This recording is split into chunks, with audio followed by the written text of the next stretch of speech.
you this story, crazy as hell. So this dude is about to pull off what is known as the greatest diamond heist of all time. Now the dude's name is Leonardo, and Leonardo is 49 years old and he's working in Belgium. And Leonardo, he's a professional thief and a con man. And currently he's got this scam where he's like pretending to be a legitimate diamond dealer. He's rented out a small office inside the Antwerp Diamond Center building in Belgium. I guess he's trying to finesse folks that way. But one day around 2001, he gets the biggest opportunity he's ever gotten in his life. So he's chilling at this coffee shop in Antwerp, and he gets approached by a shady associate of his. And this associate pitches this wild idea to him. He wants to pay Leonardo 100,000 euros just for him to investigate and find out if the vault in the Antwerp Diamond Center can be robbed. I guess he just wants to know if it's possible to pull off a heist that they apparently want to steal a bunch of diamonds and stuff out of this vault. So Leonardo's like, bet, I'll check it out. So he takes a pin with a hidden miniature camera in the cap and he puts it in his breast pocket so that nobody notices. Then he goes to the Antwerp Diamond Center, which is like a central business hub for the diamond trade. And he goes inside and he takes an elevator down a few floors where the vault is.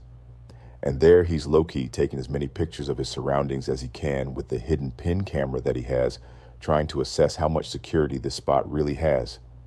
Later, he meets up with the shady business associate again, and he hands over all those photographs he took. And he's like, look, man, this heist would be impossible. There are too many layers of security.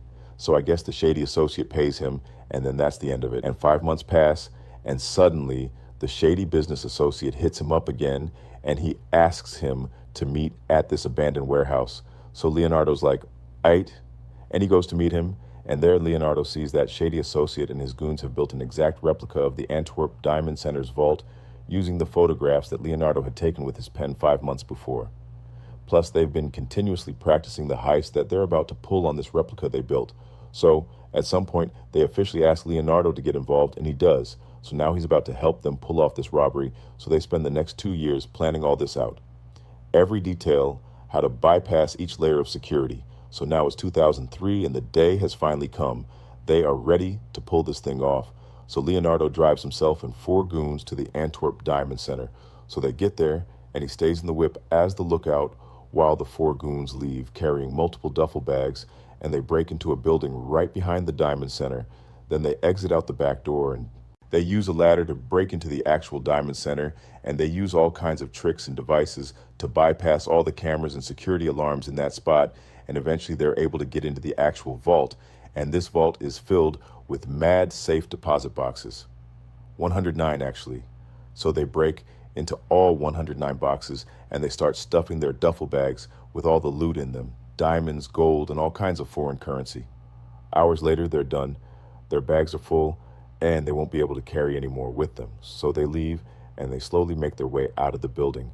And in total, they've stolen about the equivalent of 100 million US dollars worth of stuff from this place. This is a huge score. And so they all go back to Leonardo's apartment, and there they're celebrating. They're like pouring wine and eating sandwiches. They're having a great time because they were essentially able to pull off this huge heist that was previously considered impossible. Plus, you know, they're all finna be so rich. And after they're done celebrating and eating and whatnot, they start cleaning up after themselves. And they start tossing random stuff that they don't need into a garbage bag. And they're throwing out not just leftover food, but also receipts and tools and any other incriminating evidence that may tie them to the crime that they just committed. The next day, the team starts to go their separate ways, and Leonardo takes his rental car, and he and one of the goons are still in Belgium, but they're currently driving to Italy. And the goon that he's with is this cat, Speedy. So Leonardo and Speedy, they're driving along, and in the car they have the garbage bag that they were throwing all that trash in the day before. And at some point during this trip, Speedy starts getting all paranoid and he starts having anxiety attacks and tweaking. And I guess he's known to be kind of a paranoid dude. So he's freaking out because he doesn't like that this bag of trash is in the car with them because it has evidence of the heist in it.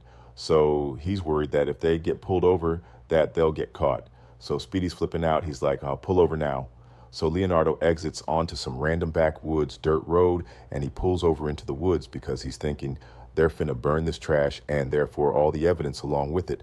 But Speedy's anxious ass just grabs the bag and dumps the garbage all over the ground, and I guess Leonardo doesn't want to stop and clean it all up just to burn it.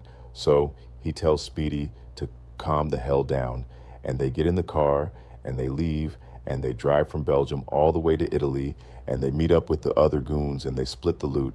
A few days later, a local farmer is out on his land and he sees all this trash that somebody dumped there, and he gets super heated and he calls the police and he's like, some kids have been dumping trash on my property. And police ask him to describe the trash, so he starts listing these items that he sees: tape and gloves and tools for a heist, and an envelope that says Antwerp Diamond Center on it. And to police, this sounds real suspicious. So then they take all this trash and they start analyzing it, and they find a half-discarded salami sandwich in it, a salami sandwich that Leonardo had been eating in his apartment after the heist. So they take it and they test it, and they find DNA on it. And this DNA is a match to Leonardo.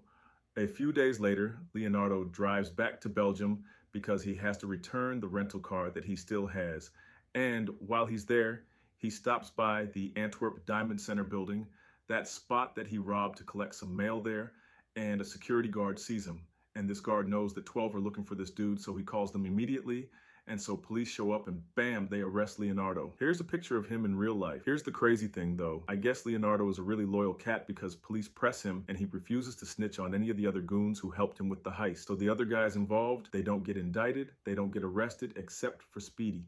Speedy does get arrested and he does serve a little time, but not that much time because Leonardo doesn't flip on him. So anyway, because Leonardo doesn't flip, police don't recover the vast majority of the loot, which means that most of that $100 million worth of diamonds and stuff that they stole is still out there somewhere. Regardless, Leonardo gets convicted and he's sentenced to 10 years in prison.